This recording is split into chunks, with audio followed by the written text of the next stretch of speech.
सांगली फाटा येथील रद्दीच्या गोडाऊनला आग, लाखो रुपयांचे नुकसान. पुलाची शिरोली येथील सांगली फाटा नजीक असणाऱ्या रद्दीच्या गोडाऊनला मंगळवारी पहाटे आग लागल्याने लाखो रुपयांचे नुकसान झाले आहे. याबाबत घटनास्थळावरून मिळालेली माहिती अशी की पुलाची शिरोली येथील सांगली फाटा येथे प्रदीप कुमार अँड कंपनी नावाने संदीप घोरपडे व प्रदीप घोरपडे यांचे रद्दीचे गोडाऊन आहे. या ठिकाणी मोठ्या प्रमाणात कागदी रद्दीचा साठा होता. मंगळवारी पहाटे 2च्या सुमारास या रद्दीच्या गोडाऊनला अचानक आग लागली. सगळीकडे कागदी रद्दीचा साठा असल्याने बघता बघता आगीने रौद्र रूप धारण केले.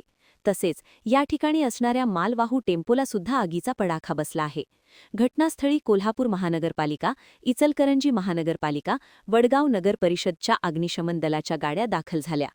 गाड्या येईपर्यंत कंपनीत असणाऱ्या अग्निशमन रोधक यंत्राने आग विझवण्याचा प्रयत्न केला. पहाटे 4च्या सुमारास अग्निशामक दलाला आग विझवण्यात यश आले. प्राथमिक अंदाजानुसार शॉर्ट सर्किट होऊन आग लागली असण्याची शक्यता वर्तविली आहे. घटनेची माहिती मिळताच शिरोली MIDC पोलीस घटनास्थळी दाखल झाले होते. महान कार्य न्यूजसाठी विद्याधर कांबळे, पुलाची शिरोली.